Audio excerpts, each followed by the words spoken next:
Bonjour, Béatrice Bellini, enseignant-chercheur en sciences de gestion à l'Université Paris-Ouest Nanterre-La Défense au laboratoire CEROS. La définition de la Commission européenne en 2011 de la responsabilité sociale de l'entreprise concerne la responsabilité vis-à-vis des effets de cette dernière sur la société. Les effets comprennent les impacts économiques, sociaux et environnementaux. La société intègre les parties prenantes ou acteurs internes et les parties prenantes externes. Le prérequis de la responsabilité sociale de l'entreprise est le respect de la réglementation et des conventions que l'organisation aurait pu passer avec d'autres acteurs. L'objectif de la responsabilité sociale est de maximiser la création de valeur pour les actionnaires, mais également pour toutes les autres parties prenantes. Edward Freeman dit que toute décision ne doit défavoriser aucun acteur.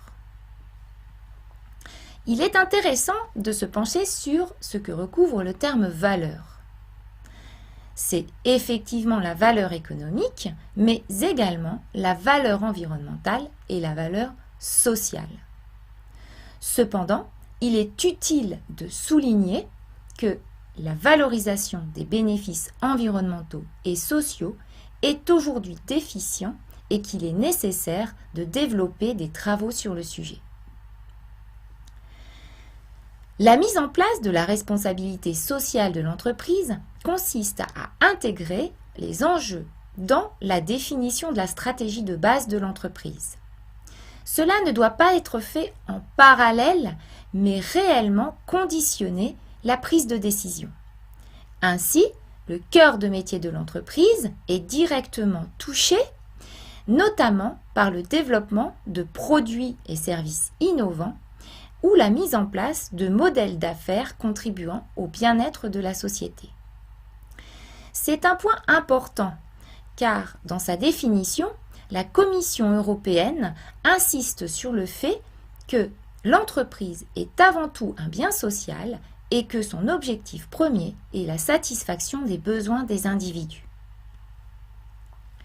Le fait de toucher le cœur de métier de l'entreprise implique une vigilance indispensable sur la filière des produits ou services concernés.